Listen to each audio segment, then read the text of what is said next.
in the Philippines, which is I research about politics, in the Philippines, current political issues related globalization include concerns about economic inequality, human rights violations, and impact of globalization on the monastic industries and the environment.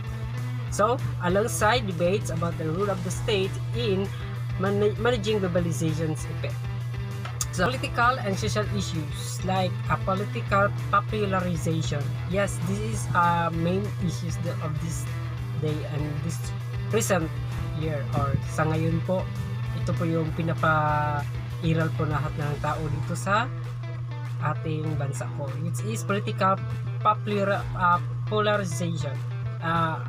Popularization, which is ipapopular po natin yung kung sino yung tumatakbo na maganda yung plataforma, which is yun po ay nakikita po natin yan mamaya po sa video po.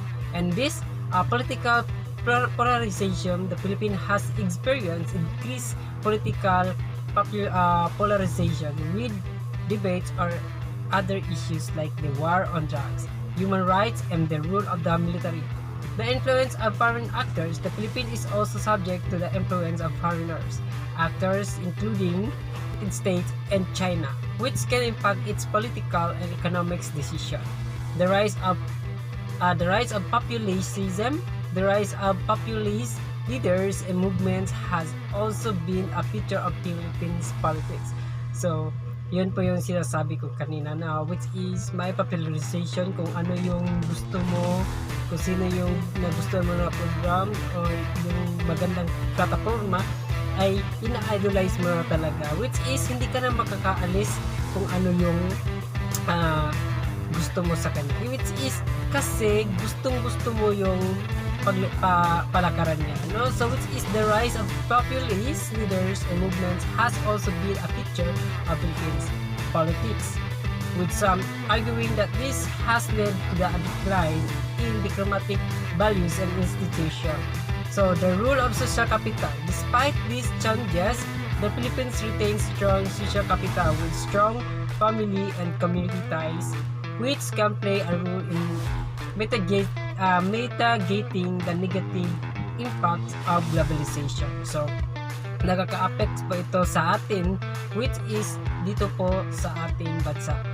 Dahil ano po baga, mayroong mga issues about globalizations in the politics, like complex process which has many phases or facets, among which the more important for the Philippines are economic integration, political marginalization on the part of South, cultural homogenization, environmental degradation, and international migration. So, what are the common issues in the Philippines politics? Political position provides extensive opportunities for patronage and clientelism, and electoral fraud are common. Corruption is considered widespread. Yes, marami po tayong nakita ng mga politician na kinukurap yung pera natin. So which is ito po nangyayari po sa atin ngayon. So which is while state institutions are relatively weak, so politics has been heavily influenced at times by the Catholic Church, the Philippine military, and the United States.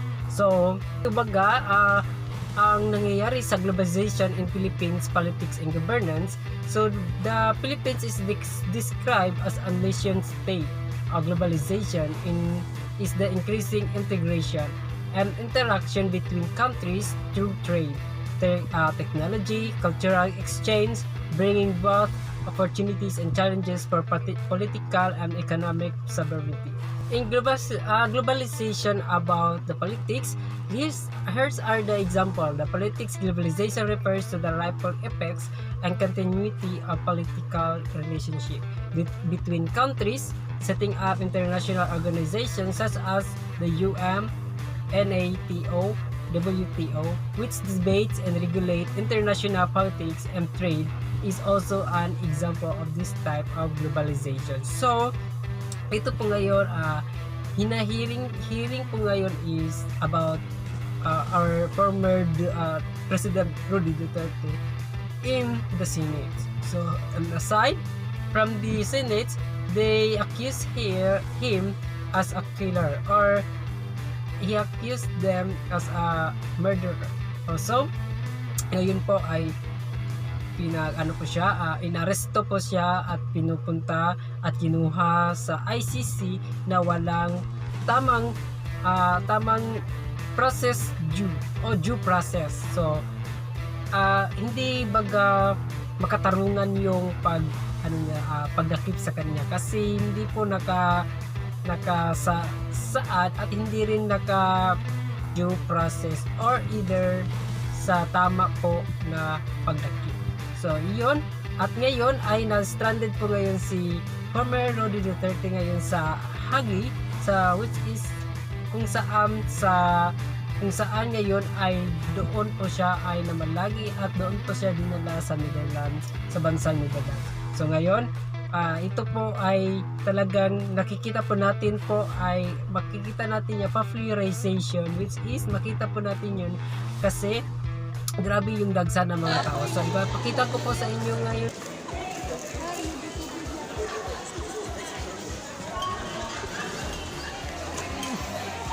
Man ang globalization.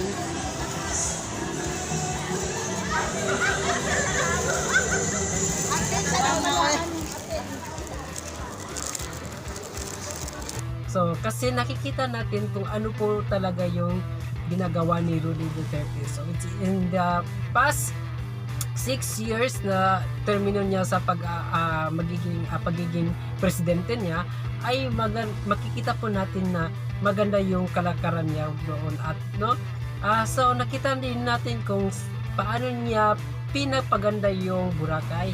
So which is paano po natin pinapaganda yung lugar ng Manila ngayon, which is yung punong-puno ng basura noon sa termino ni Rodrigo Duterte ay maging malinis naman. Kagaya ng Boracay ay nagiging white sand. So nakikita naman natin yung lahat sa ating mga television o TV or sa mga newscaster po. So even though marami ding pupunta doon na mga turista po.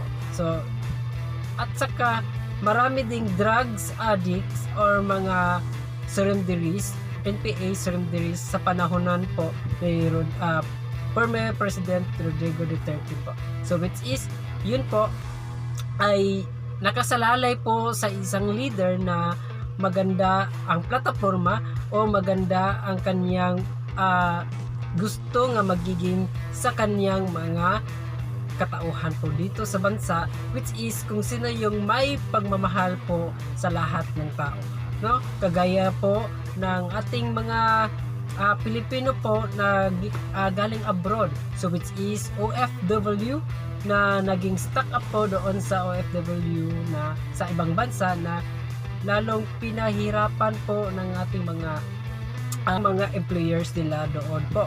So ayun, at natulungan din naman po ni Rodrigo Duterte, which is a former president na Rodrigo Duterte po, na makauwi dito po sa Pilipinas. So ayun, yun po yung globalization politics noon. So ngayon, makikita po natin is alam naman natin po lahat na ang pagpalalakad ni President Marcos Jr. ay talaga pong binabatikos po sa lahat ng tao po. So ayun, nakita naman natin na lahat po na nakita ng video ay ayoko muna pong i-mention. So kayo na po lahat ang humusga sa nakakita ng mga video po. Okay po ba? And then aside po nun is parang nababalik na po yung kung ano yung pinapaglinis ni Rodrigo Duterte sa kanyang termino, at ngayon ay parang nababalik po.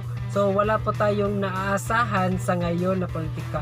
So in terms of issues or affected on us as a person here at the Philippines, we are not gusto talaga nila ng kaguluhan. So it said that ito po yung na babasa natin sa kanyang termino, the human rights situation in the Philippines has improved slightly under President Ferdinand Marcos Jr.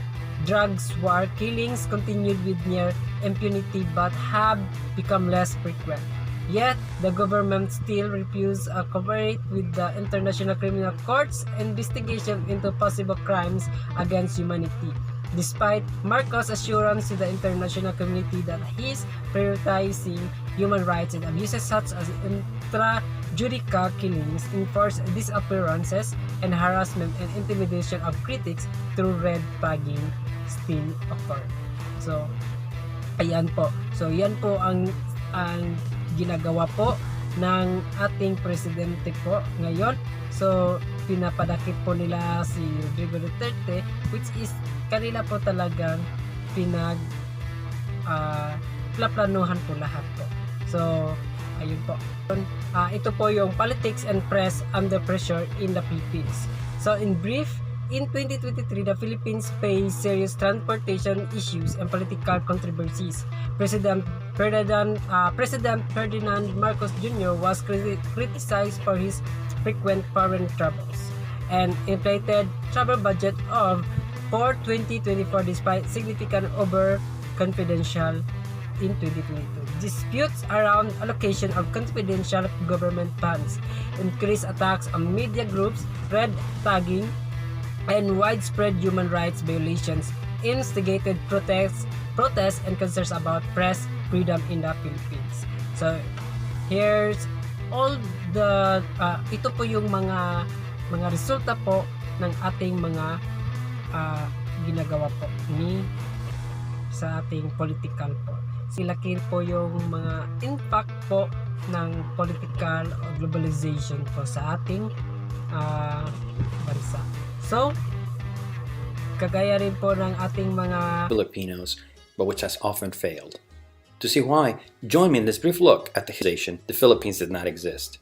And I don't mean the name which was given to the islands to honor the then heir to the Spanish throne, Philip II. Rather, before the Spanish, there was no unified independent polities known as barangays, which were ruled by datus, competed with each other, and occasionally went to war. Some of the more important ones were Manila, Tondo, Namayan, Cebu, etc. This is while Hinduism and Chinese influence were more likely in trading hubs like Manila and Tondo. Further north, in the highlands of the Luzon Islands, there were the Ifugor. And all throughout the future country, there were the Negritos or Ita people, the original inhabitants of the islands who had a nomadic hunter-gatherer lifestyle and an animistic religion. Into this cultural landscape stepped in the Spanish when on March 1521, Ferdinand Magellan arrived with his men. Magellan's expedition had been looking for a way to the Moluccas, the famed Spice Islands, and convert the natives into Catholicism. Apu did not take kindly to his advances, especially after he ordered his homes burned, and on April 27, 1521, they killed him in battle and expelled the Spanish temporarily from the archipelago. His own civil and military governors made him extremely powerful. Outside of Manila, however, authority was divided between native leaders who helped govern, known as the Principalia, who held the most power. There were lots of people from the barangays into larger, more centralized pueblos, or towns, where they built imposing stone churches in the center of each. As the friars grew more repressive, and the natives started to resist, mestizos, Filipinos of mixed Spanish or Chinese blood, with nationalist tendencies, began to emerge. Rizal, doctor of medicine, poet, novelist, sculptor, painter, linguist, naturalist, and fencing enthusiast. Executed by the Spanish in 1896, Rizal epitomized the Filipinos' dignified struggle for personal and national freedom. By killing such figures, the Spanish were creating martyrs. Andres Bonifacio, in colored sashes denoting rank, the Katipunan membership, both men and women, peaked at an estimated 30,000 in mid-1896. In August, the Spanish got wind of the coming revolution, and the Katipunan leaders were forced to flee the capital. Depleted, frustrated, and poorly armed, the Katipuneros took stock in nearby Balintawak, a barangay of Caloocan, and voted to launch the revolution regardless. With the cry of Mabuhay ang Pilipinas, long live the Philippines, the Philippine Revolution lurched into life following the incident that is now known as the Cry of Balintawak. After 18 months of bloodshed, most of it Filipino blood, a Spanish Aguinaldo agreed to go into exile in Hong Kong in December 1897. Predictably, the Pac's demand satisfied. This led to a war in April 1898, which drew the Philippines as a colony of Spain into the conflict, sailed into Manila Bay, and routed the Spanish ships. Keen to gain Filipino support, Dewey welcomed the return of exiled Revolutionary General Aguinaldo and oversaw the Philippine Revolution, Phase II, which installed Aguinaldo as president of the First Philippine Republic. The Philippine flag was flown for the first time during Aguinaldo's proclamation of Philippine independence in Cavite on June 12th in his Republican Party, and agreeing to take over the islands. Echoing the imperialists, McKinley opined that because Filipinos were unfit for self-government, he had no choice but to take over the islands and quote-unquote civilize them. Filipinos led by Aguinaldo had other ideas. Within 35 years, the literacy rate among Filipinos had risen from a minuscule percentage to almost 50%, and 27% of the population could speak English in 1935, along with the drafting of a US-style constitution and the first national election. On paper at least, democracy and freedom had at least come to the Philippines. Unfortunately, World War II of Manila, with provincial politicians gaining power and in some cases de facto autonomy. Universal suffrage saw an expansion of voter participation, although power remained concentrated in the hands of a small elite. Despite the landed elite continuing to dominate the legislature, a diversifying post-war economy saw politicians who were not primarily from agricultural backgrounds come to executive power. The post-war period until 1965, known to Filipinos as the Third Republic, was a competition between the Nacionalista and Liberal parties and the strong personalities that led them. Men such as Elpidio Quirino, Ramon Magsaysay, and Diosdado Macapagal. In fits and starts, they tried reforming and liberalizing the economy, and the Philippines seemed to be slowly moving in the right direction, but things were about to change. In 1965, Ferdinand Marcos, a dashing former lawyer from a prominent Ilocos political family, was elected the Philippines' fourth post-World War II president under the seductive slogan, "This nation can be great again." At first, it indeed was a new era, and Marcos and his even more charismatic public funding and blatant corruption triggered a wave of protests in Manila. When several demonstrators were killed by police outside the presidential Malacañang Palace, Marcos' image as a political savior died with them. Citing the rise of leftist student groups and the Communist New People's Army, or NPA, Marcos imposed martial law on the entire country in 1972. I signed Proclamation number 1081, placing the entire Philippines under martial law. Normally accounts are taken over by the military, international travel was banned, and thousands of anti-government suspects were rounded up and put into military camps. Marcos would not lift martial law until 1981. His end was brought about by People Power, a movement born in the streets of Manila in 1986. Immensely popular opposition figure Ninoy Aquino. Aquino had been a political prisoner and then gone into exile. Cory Aquino, Ninoy's widow, became the reluctant at first standard-bearer of the opposition at the instigation of the Roman Catholic Church.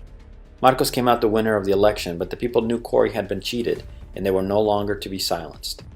On February 26th, at this point the US stepped in and advised Marcos to let go. Hurriedly, then Marcos boarded a US aircraft and flew to Hawaii and into exile. Soon returned to the Philippines. Despite evidence that she and her husband helped themselves to billions of dollars from the Treasury, Imelda lives freely in Manila and was later elected to her fourth term in Congress in 2016, once for Leyte and thrice for Ilocos Norte. Politics since the fall of Marcos has been tumultuous, largely because the stable party system that existed before Marcos never returned. Instead, today the country has weak political parties that tend to coalesce not around sets of policies which stir little debate, but around leaders with vivid personalities who win elections. In the 1990s, the country aggressively privatized and liberalized the economy under Fidel Ramos, but the 1998 Asian crisis left it in bad shape, and the president elected to clean up the mess, Joseph Estrada, failed badly. Soon, he would face an impeachment trial over corruption allegations. This would see millions of Filipinos take to the streets to support his removal, and he was forced to resign, the country's second people power revolution in 15 years. Estrada gave way to his vice president, Gloria Macapagal Arroyo, daughter of the former president, whose nearly 10 years in office were also dogged by scandals, including alleged improprieties in her 2004 re-election and in 2007 congressional elections, misuse of public funds, and, well, general plunder and corruption. In the 2010 presidential elections, the country found the fresh face it was looking for in the form of Benigno Noynoy Aquino III, the previously squeaky clean son of Corazon Aquino, hero of the first People Power Revolution in 1986. Riding a wave of national grief after his mother's death in 2009, Aquino won a landslide victory with 42% of the votes, emerging from a pack of candidates which included former President Estrada. Even while the Philippines' economy grew quickly, still nearly 10% was based on remittances. Talk of impeaching President Aquino was bandied about after he instituted the Disbursement Acceleration Program, or DAP, essentially a way for Aquino to bypass the legislature, and according to the city of Davao, beat his closest rival by more than 6 million votes in the 2016 presidential elections. He immediately implemented a war on drugs that led to thousands of deaths. The opposition, outraged, insisted these were human rights abuses and a breakdown of the rule of law, criticism that was echoed abroad. But at home, it made no difference. Duterte was, and continues to be, one of the most popular Filipino presidents ever.